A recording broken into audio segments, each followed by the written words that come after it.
Good evening students. இன்றைக்கி நம்ம பார்க்க போகிறது ஸ்கொயர் ரூட்டோட இன்னொரு டைப். ஆல்ரெடி ஒரு டைப் நான் போட்டுட்டேன். இப்போ பார்த்திங்கன்னா இது அதே மாதிரி தான், அதில் எந்த டிஃப்ரென்ஸும் கிடையாது. ஆனால் நீ ஸ்கொயர் ரூட் கண்டுபிடிக்கிறதோடு சேர்த்து இங்கே ஒரு 2 வேரியபிள் கொடுத்துருக்காங்க ஏபின்னு சொல்லிட்டு. அந்த ஏபிக்கு பதிலாக அங்கே என்ன நம்பர்ஸ் வரும் அப்படிங்கிறதையும் சேர்த்து ஃபைண்ட் அவுட் பண்ணணும். அவ்வளோதான் டிஃப்ரெண்ட். ஓகேவா? இப்போ கொஷின் பாருங்கள். A x power 4 b x cube 361x square 220x 100. இதில் இந்த ஏ வேல்யூ பி வேல்யூ தான் நீ ஃபைண்ட் அவுட் பண்ணணும். ஓகேவா? இப்போ ஃபஸ்ட் எடுத்தவரையும் நம்ம எப்பயுமே என்ன சொல்லுவோம், பவரில் இருக்கிறது வைஸாக தான் நம்ம இங்கே எழுதணும்னு சொல்லுவோம் இல்லையா? ஏஎக்ஸ் பவர் 4க்கு அப்புறம் கியூப் வரணும், ஸ்கொயர் வரணும், அந்த மாதிரி தான் எழுதுவோம் இல்லையா?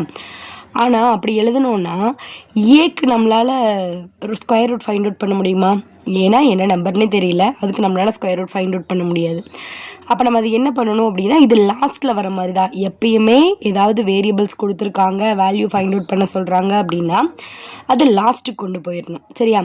அப்படியே ஆர்டரை மாற்றி எழுதுங்க. ஃபஸ்ட்டு 100, அடுத்து எக்ஸ் டேர்ம் என்ன 220x, அடுத்து x square 361x square plus b x cube plus a x power 4. ஓகேவா? அப்படியே ஆர்டரை சேஞ்ச் பண்ணி எழுதிக்கணும். இப்போ எப்பயும் போல தான் 100க்கு ஸ்கொயர் ரூட் என்ன 10. ஸோ 10 × 10 100. அதுக்கப்புறம் என்ன பண்ணுவீங்க, சைனை சேஞ்ச் பண்ணிவிட்டு ரெண்டையும் கேன்சல் பண்ணிடுவேன். அவ்வளோதான். ஃபஸ்ட் ஸ்டெப்பில் ஃபஸ்ட் நம்பர் மட்டும் பார்க்கணும். செகண்ட் ஸ்டெப்பில் நம்ம என்ன பண்ணணும், 2 நம்பர் கீழே இருக்கணும். So 220x plus 361x square. ஓகேவா? அப்போ செகண்ட் ஸ்டெப்பில் என்ன சொல்லியிருக்கேன், ஃபஸ்ட்டில் என்ன நம்பர் இருக்கோ அதை அப்படியே 2ஆல் மல்டிப்ளை பண்ணி போடணும். ஸோ நம்ம ஆன்சர் சைடு என்ன இருக்குது, 10 இருக்குது. 10 2ஆல் மல்டிப்ளை பண்ணால் 20. அடுத்து என்ன சொல்லியிருக்கேன், ரஃப் ஒர்க்கில் இந்த சைடு போடுறேன் பாருங்கள். இந்த ஃபஸ்ட்டு டேர்மையும் நம்ம வெளியில் போட்டிருக்க ஃபஸ்ட்டு டேர்மையும் டிவைட் பண்ணணும். ஸோ இங்கே 220x இருக்குது, டிவைடட் பை 20. ஸோ 0க்கு 0 கேன்சல் ஆயிரும். 1 2s are 2, 1 2s are 2, 1 2s are 2. அப்போ 11 இங்கே என்ன இருக்குது, எக்ஸ் இருக்குது. அப்போ 11x தான் ஆன்சர். அதை என்ன பண்ணணும், மேலேயும் போடணும், சைட்லேயும் போட்டுக்கணும். அடுத்த ஸ்டெப் என்ன சொல்லியிருக்கேன், இந்த 11x இப்போ நீங்கள் போட்டிங்களா லாஸ்ட்டாக, அந்த ஆன்சர் எடுத்து இந்த டேர்ம் ஃபுல்லாக மல்டிப்ளை பண்ணி எழுதணும். So 11 × 20 220x. அடுத்து 11 × 11 121x ஸ்கொயர். நெக்ஸ்ட் என்ன பண்ணுவீங்க, சைனை சேஞ்ச் பண்ணி கேன்சல் பண்ணிக்கோங்க. இதை சைனை சேஞ்ச் பண்ணால் இது ரெண்டும் கேன்சல் ஆகிடும். இங்கே நீங்கள் சைனை சேஞ்ச் பண்ணால் 1 - 1 0, 6 - 2 4, 3 - 1 2. So 240x square. அடுத்து செகண்ட் ஸ்டெப் ஓவர். அடுத்து தேர்ட் ஸ்டெப்பில் என்ன பண்ணணும்னு சொல்லியிருக்கேன், அடுத்த 2 நம்பரையும் அப்படியே கீழே இருக்கணும்.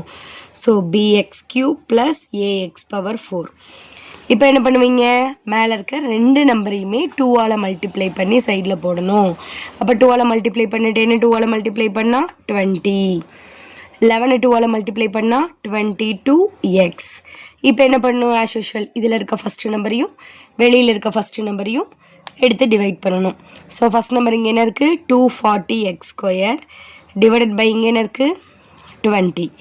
0க்கு 0 கேன்சல் பண்ணிக்கலாம். 1 2s are 2, 1 2s are 2, 2 2s are 4. அப்போ 12x ஸ்கொயர். ஓகேவா?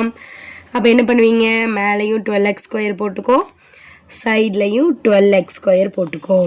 ஓகேவா? இப்போ இதெல்லாம் மல்டிப்ளை பண்ணு. 12 × 20 240x ஸ்கொயர். அடுத்து 12 × 22 மல்டிப்ளை பண்ணி பார்த்தீங்கன்னா 264 வரும். ப்ளஸ் 12 × 12 என்னமா 144. இங்கே எக்ஸ் ஸ்கொயர் இருக்குது. அப்போ என்ன வரும், எக்ஸ் பவர் 4. ஓகேவா? இப்போ நீங்கள் சைனை சேஞ்ச் பண்ணுங்கள். சைனை சேஞ்ச் பண்ணிவிட்டு இப்போ இங்கே 240 எக்ஸ் ஸ்கொயர் இருக்குது, கேன்சல் பண்ணிக்கலாம். அதுக்கப்புறம் இப்போ இங்கே என்ன இருக்குது, மேலே பி இருக்குது. அதாவது இந்த எக்ஸ் ஸ்கொயருக்கு பக்கத்தில் இருக்க நம்பரையும் இந்த எக்ஸ் ஸ்கொயருக்கு பக்கத்தில் இருக்க நம்பரையும் நம்ம என்ன பண்ணுறோம், மைனஸ் பண்ணுறோம். ஏன்னா இங்கே ப்ளஸ் இருக்குது, இங்கே மைனஸ் இருக்குது, மைனஸ் பண்ணுறோம். அப்போ இதையும் மைனஸ் தானே பண்ணணும். பி மைனஸ் 264 எழுதணும். ஓகேவா? B minus 264. இங்கே என்னமா இருக்குது, எக்ஸ் கியூப். அதை அப்படியே எழுதிக்கோங்க. அதே மாதிரி இங்கே ஏ மைனஸ் 144, ஏ மைனஸ் 144. அங்கே பவரில் என்ன இருக்குது, எக்ஸ் பவர் 4. இதை அப்படியே எழுதிக்கணும். ஓகேவா? இப்போ நமக்கு இது ஸ்கொயர் ரூட்டுன்னு தெரியும். இந்த நம்பருக்கு ஸ்கொயர் ரூட் எடுக்கும்போது நமக்கு இந்த ஆன்சர் வந்துருச்சு. அப்போ பேலன்ஸ் எவ்வளோ இருக்கும்? 0 தானே இருக்கும். அப்போ என்ன பண்ணுங்கன்னா இந்த டேர்மை ஈக்குவல் டு 0 போடுங்க. அப்போ b மைனஸ் 264 ஈக்குவல் டு 0. அப்போ பியோட வேல்யூ என்ன வரும்? b minus 264 equal to 0. அப்போ b ஓட வேல்யூ என்ன வரும்? 264. b நம்ம ஃபைண்ட் அவுட் பண்ணிட்டோம். அடுத்து a minus 144 equal to 0. அப்போ a ஓட வேல்யூ என்ன வரும்? 144. a ஓட வேல்யூவும் நம்ம ஃபைண்ட் அவுட் பண்ணிட்டோம். அவ்வளோதாம்மா. லாஸ்ட்டாக அதோட ஸ்கொயர் ரூட் வேல்யூ எழுதிக்கோங்க. இங்கே கொஷின்லேயே வந்து ஏபி தான் ஃபைண்ட் அவுட் பண்ண சொல்லியிருப்பாங்க. அதனால் ஏபியோட வேல்யூவை ஃபைண்ட் அவுட் பண்ணிவிட்டு அழகாக பாக்ஸ் போட்டு நீட்டாக காமிச்சிருங்க. ஓகேவா? இதில் ஏதாவது டவுட் இருந்துச்சுன்னா கமெண்ட் செக்ஷனில் சொல்லுங்கள். நெக்ஸ்ட்டு ஏதாவது இம்பார்ட்டன்ட் 5 மார்க் கூட பார்க்கலாம்.